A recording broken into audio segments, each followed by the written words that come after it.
이제 오늘 우리에게 주신 하나님 말씀 함께 나눕니다. 오늘은 에스겔 43장 1절부터 27절까지 말씀 함께 보겠습니다. 제 43장.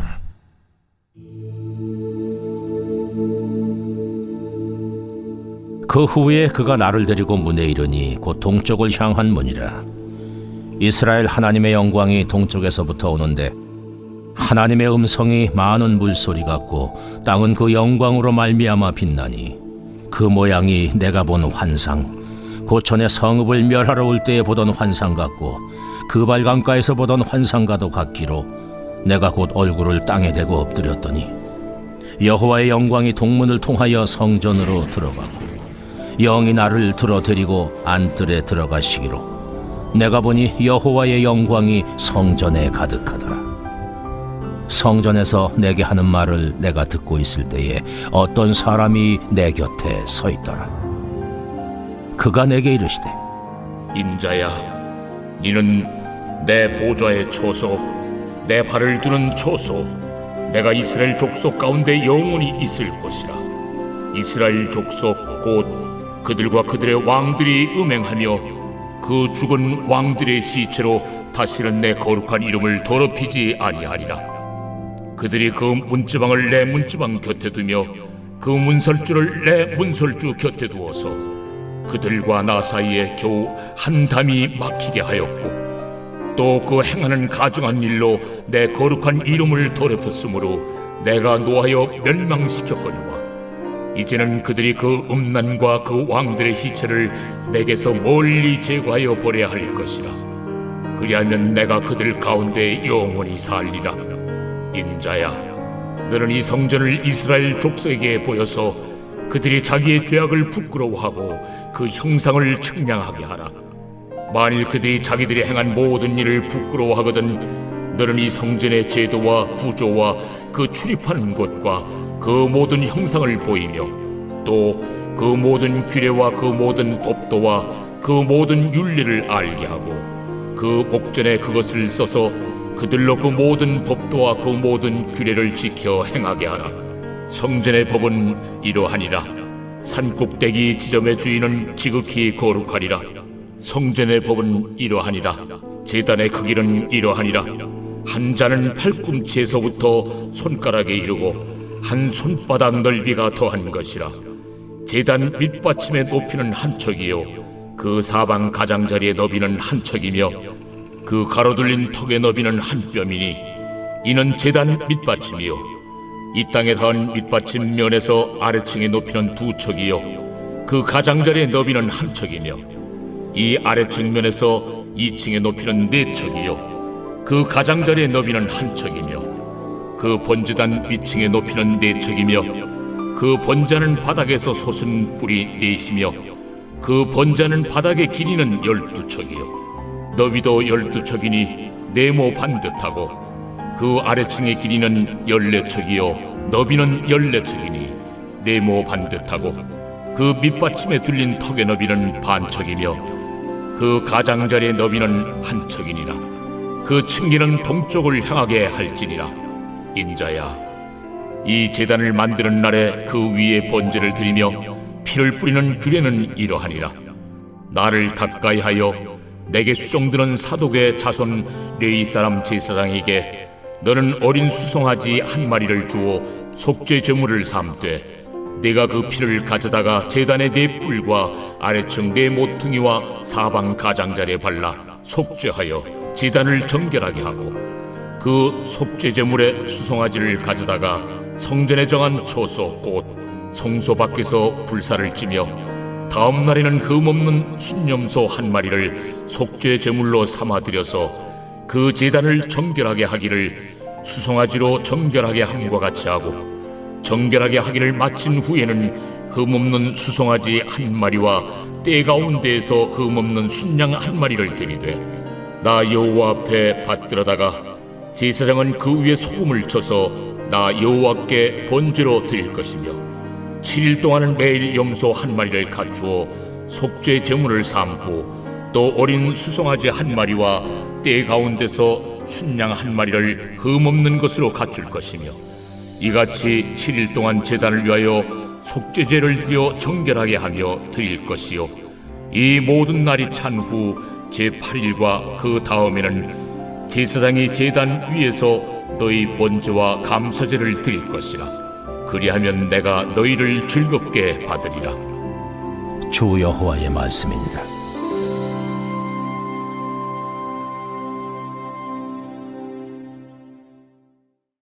우리는 이전에 10장과 11장에서 하나님의 영광이 성전을 떠나가시는 장면의 이야기를 다룬 적이 있습니다. 그런데 오늘 본문을 보니까 떠나갔던 하나님의 영광이 다시 동문을 통하여 새로운 성전 안으로 들어오는 것을 보게 됩니다. 우리 2절부터 5절까지 말씀을 다 같이 한번 읽어볼게요. 시작. 이스라엘 하나님의 영광이 동쪽에서부터 오는데 하나님의 음성이 많은 물소리 같고 땅은 그 영광으로 말미암아 빛나니 그 모양이 내가 본 환상 곧 전에 성읍을 멸하러 올 때 보던 환상 같고 그발 강가에서 보던 환상과도 같기로 내가 곧 얼굴을 땅에 대고 엎드렸더니 여호와의 영광이 동문을 통하여 성전으로 들어가고 영이 나를 들어 데리고 안뜰에 들어가시기로 내가 보니 여호와의 영광이 성전에 가득하더라. 아멘. 하나님의 영광이 떠났는데 다시 하나님의 영광이 그 성전에 들어와 그 성전 안에 가득히 하나님의 역사가 나타나게 된다. 이게 오늘 본문의 시작입니다.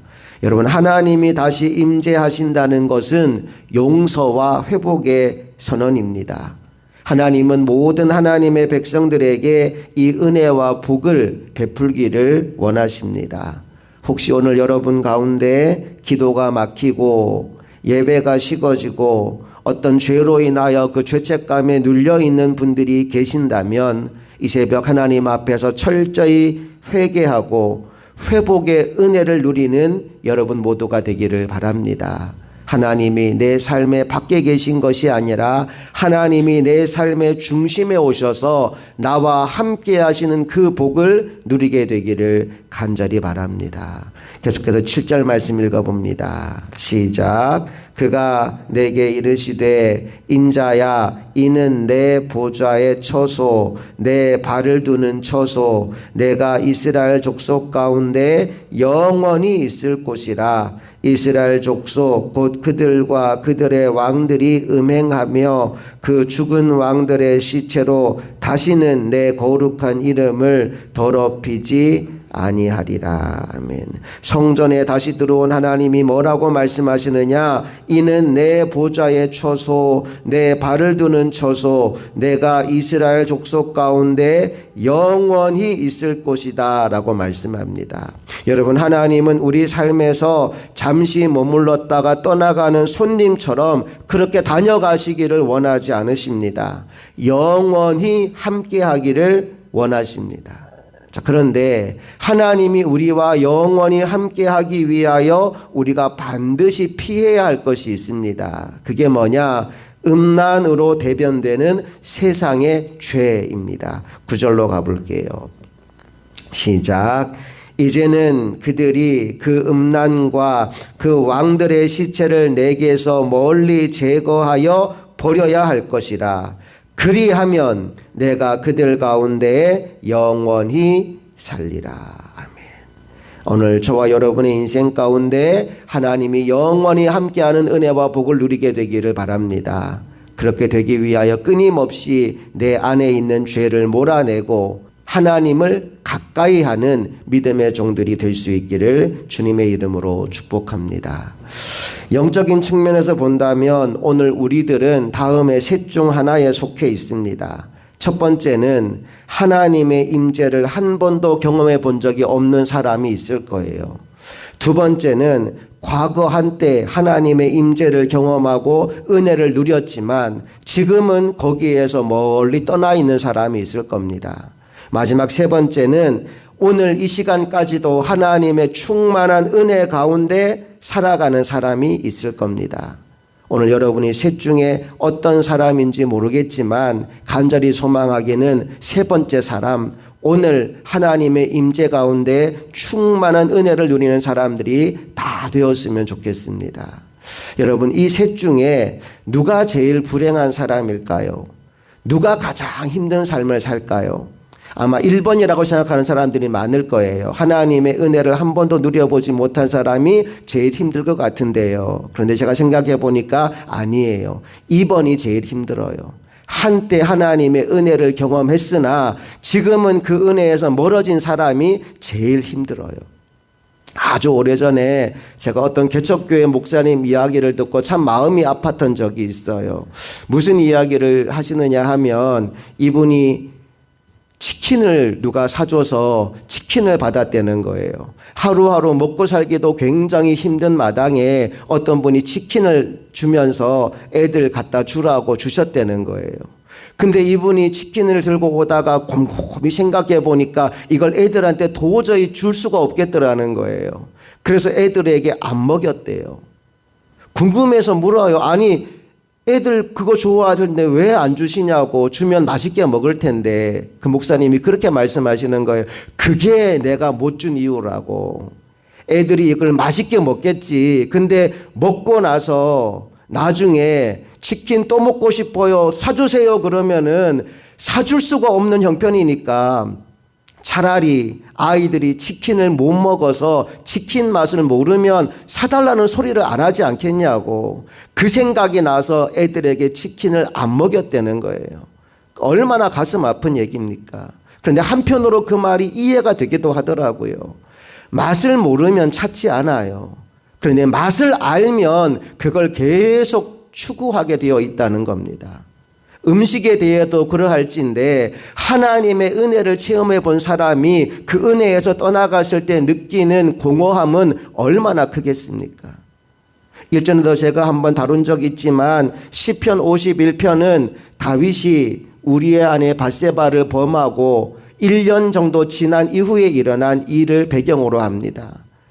죄를 숨기고 1년을 버티고 살았는데 나단 선지자가 와서 다윗의 죄를 지적하는 거예요. 당신이 우리 아내 밧세바를 범한 죄를 지었다고, 하나님을 속이고 사람들을 속이고 있다고. 그 말을 듣고 다윗 왕이 취할 수 있는 태도는 두 가지입니다. 나단을 죽여버릴 수도 있고 하나님 앞에 철저히 회개할 수도 있어요. 나단을 죽이면 왕의 체면을 살릴 수 있지만 하나님과의 관계는 더 멀어집니다. 오늘 자신의 죄를 인정하면 백성들 앞에는 부끄러운 일이지만 하나님과의 관계는 회복됩니다.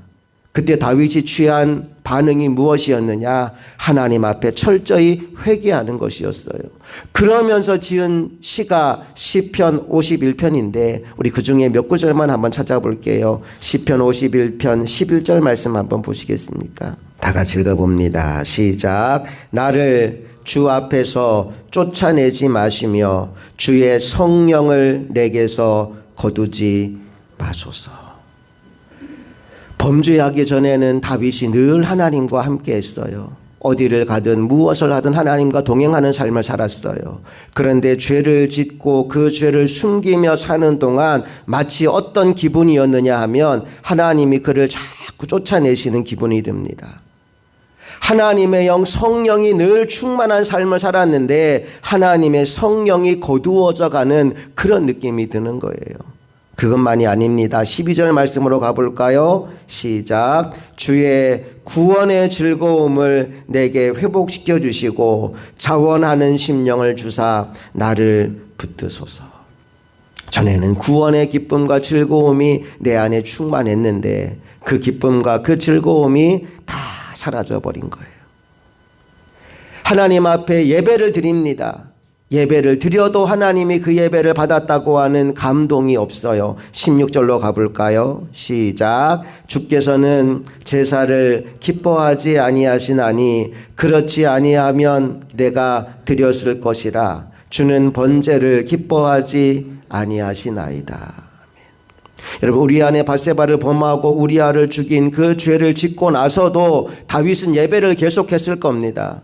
매주 예배를 드렸을 거예요. 매 시간 하나님 앞에 번제를 드렸을 거예요. 가장 귀하고 가장 살찌고 가장 흠없는 짐승을 하나님께 드렸을 겁니다. 문제는 뭐냐 하면 아무리 예배를 드려도 하나님이 그 예배를 받으시지 않는 겁니다. 내가 하나님이 기뻐 받으셨다면 무엇이든 바쳐드렸을 거라고. 그런데 하나님이 나의 예배를 받지 않으시는 거예요. 그런데 나단의 말을 듣고 하나님 앞에 회개하면서 비로소 깨닫게 된 게 있어요. 17절 말씀 읽어봅니다. 시작. 하나님께서 구하시는 제사는 상한 심령이라. 하나님이여 상하고 통회하는 마음을 주께서 멸시하지 아니하시리이다. 하나님이 정말 기뻐하는 제사는 양과 소를 잡아서 드리는 제사가 아니라 나의 가슴을 찢어서 드리는 제사라는 거예요. 하나님 앞에 철저히 회개하고 자복하고 하나님 앞에 온전하고 순전한 마음으로 돌아올 때 그때 하나님께서 나의 예배를 받으시는 거구나. 눈물로 회개하며 비로소 다윗이 이걸 깨닫게 되었던 거예요. 여러분, 다윗이 왜 이렇게까지 했을까요? 그 이유는 다윗이 한때 하나님의 은혜를 맛보았던 사람이거든요. 하나님의 임재 안에 성령의 충만한 삶을 살았던 사람이거든요. 그런데 1년 가까이 죄를 숨기고 사는 동안 그 은혜가 그에게서 사라져 버렸어요. 구원의 감격과 기쁨도 사라지고 성령의 충만함도 사라지고 예배를 해도 하나님과의 관계에 아무런 변화가 일어나지 않고 그 1년의 시간이 다윗에게는 지옥과도 같은 시간이었어요. 그래서 다윗의 가장 간절한 갈망은 하나님과의 관계가 회복되는 것이고 하나님의 강력한 임재와 성령의 기름 부으심이 임하는 거였어요. 나 왕 안 해도 좋다고, 나 체면 구겨져도 상관없다고, 나에게 가장 소중한 것은 하나님과의 관계가 회복되는 것이라고. 그 마음으로 시편 51편에서 철저한 회개의 기도를 하나님 앞에 올려드린 겁니다. 오늘 이 새벽 기도의 자리에 나온 우리들 가운데 이 다윗과 같은 마음을 가지고 있는 분이 계신다면 죄를 멀리하고 하나님을 가까이 함으로 회복의 은혜를 누리게 되시기를 간절히 소망합니다. 다시 본문으로 돌아와서 10절과 11절 말씀을 함께 읽어보겠습니다. 시작. 인자야, 너는 이 성전을 이스라엘 족속에게 보여서 그들이 자기의 죄악을 부끄러워하고 그 형상을 측량하게 하라. 만일 그들이 자기들이 행한 모든 일을 부끄러워하거든 너는 이 성전의 제도와 구조와 그 출입하는 곳과 그 모든 형상을 보이며 또 모든 규례와 그 모든 법도와 그 모든 율례를 알게 하고 그 목전에 그것을 써서 그들로 그 모든 법도와 그 모든 규례를 지켜 행하게 하라. 여러분, 하나님의 법도를 지키는 것 이전에 필요한 것이 뭐냐 하면 자신의 죄를 깨닫고 회개하는 거예요. 하나님의 은혜를 갈망하는 거예요. 그 하나님의 은혜를 갈망하고 사모하는 그 사람에게 하나님의 계획을 다 보여주라는 거예요. 하나님의 뜻을 알리라는 거예요.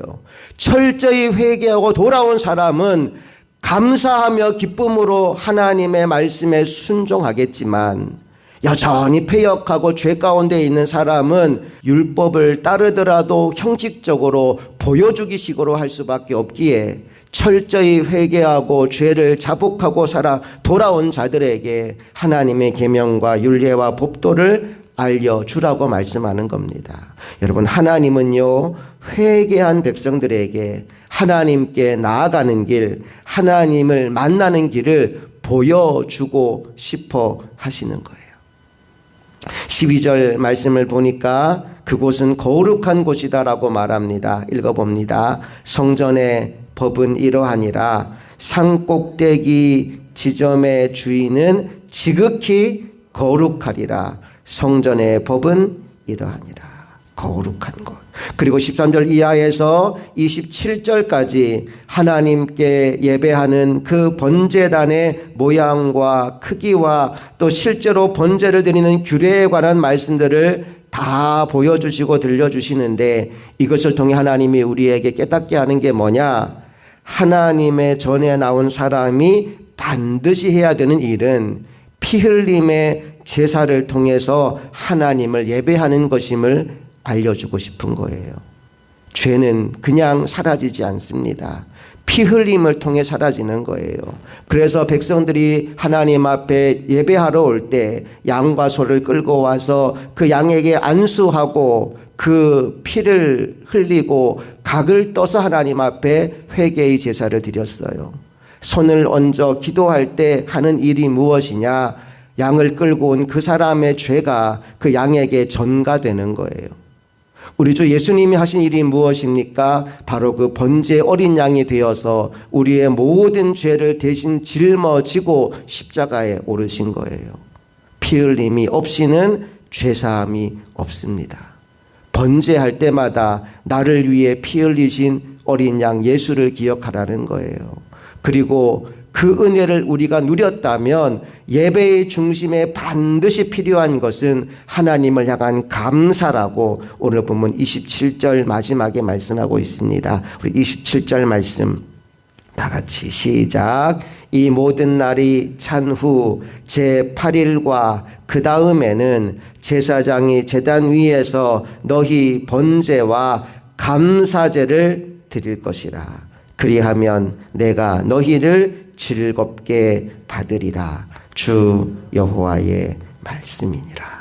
하나님 앞에 철저히 회개하는 마음을 담은 번제와 범죄한 나를 사랑하시고 회복시키시고 다시 은혜를 베푸신 하나님께 대한 감사제를 함께 올려드리라는 거예요.